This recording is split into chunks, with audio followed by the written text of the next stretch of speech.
Vice President Harris breaking with President Biden in her new tax proposal, suggesting a capital gains hike that would be far less than Biden had proposed. Robert Frank's at the table this morning. He joins us with the latest. Robert. Good morning, Andrew. Lots of twists and turns in taxes on the campaign trail. Vice President Harris calling for a 33% tax on long-term gains.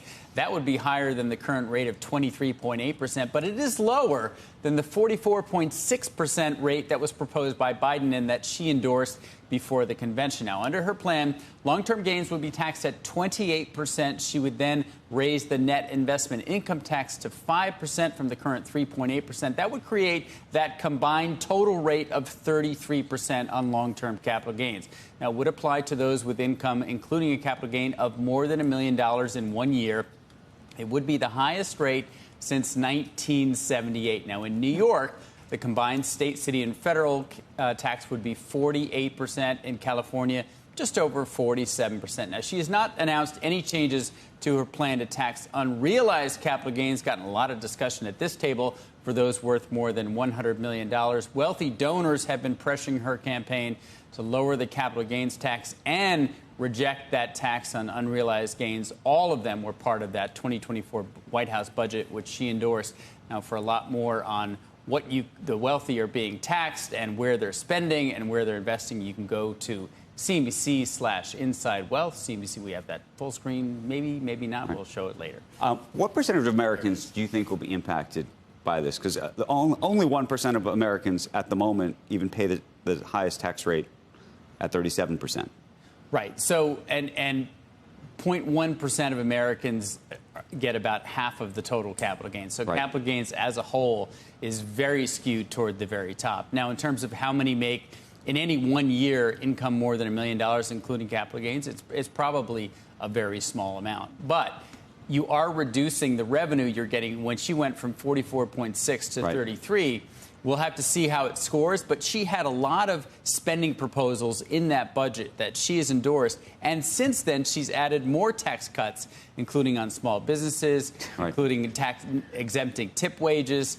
But I think Becky's point was very important this morning when she said it was as much about the messaging as it was the numbers. The first time I've heard her say, we want to tax capital gains to reward innovators, founders, and small businesses. I wasn't sure she believed that. I'm still not sure, because she was also using the number 28%. She said specifically in that speech, if you make over $1 million, you're not going to pay more than 28%. As you point out, it is 33%. It's the highest that we've ever seen. Right. And it was a little unclear going into that speech and even out of it whether that 3.8 to 5%, whether it was going to be, and I've seen conflicting reporting on that. So where it ends up being 33%, or it ends up being 28%, 28, or maybe 31.8, 31 because there's already 31.8 because they keep the 3. But it was clearly her donors. I've heard, I know, Andrew, you've been talking to a lot of the tech titans, a lot of pushback from donors saying, look, we want to support you as a moderate, as a pro-business person. So you get this unrealized gains and a capital gains rate of 44.6, but you got to come down on that. And I think she's listening to them. Getting a lot of pushback from the progressives of the party, however. Now, one other point, and I know it's a little bit of a curveball, but I want to go back to yesterday because you sent me an email after our segment about where we're talking about unrealized gains, and then the conversation veered towards philanthropy and how oftentimes folks donate shares, unrealized gain shares, where they have a small basis to a charity. The charity turns around, sells the stock, and the gain it never gets taxed. Gain has never been taxed. Never been taxed. And I'd said, and Rokan had said, well, maybe at some point, if it's over $1 million a year or $5 million of donations a year or some kind of number, then maybe there should be some kind of tax so that there's some kind of realization event. Otherwise, you're subsidizing the philanthropy. You made a very interesting point, which I think the viewers should know about. Well, I think the inequity of when you're giving some kind of, whether it's stock or some asset to charity, getting a full deduction on that. Right. So this is the piece that to me, that was very interesting. The idea that not only are you not realizing the tax gain, but you're actually also using it as a deduction against real gains. So the Robert Frank tax proposal here would be that you can only get a deduction for whatever your basis in that stock or asset. So let's say Warren Buffett, his basis in a stock was $1 million. He donates $10 billion to a foundation.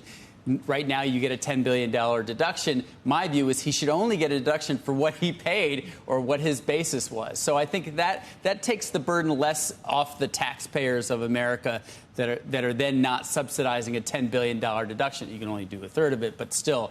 And so the deduction is only in the basis. And I think that you could still encourage charity and charitable contribution, which we need in this country. Right. I don't think you want to discourage that. But you don't get the full deduction. Because we use the tax code to incentivize all types of behavior. I think incentivizing people to give to philanthropy is a worthwhile cause. Now, you can make the argument that let's get rid of any incentivizations. I'm okay with that, too. If you want to make it a really simple tax code and not find ways to play around with it, that would cut cheating out, that would cut any of those things. But we have, for forever, used the tax code to incentivize behavior for everything, for trying to convince people to buy houses, to send kids to school, to reward GIs who come back after doing service.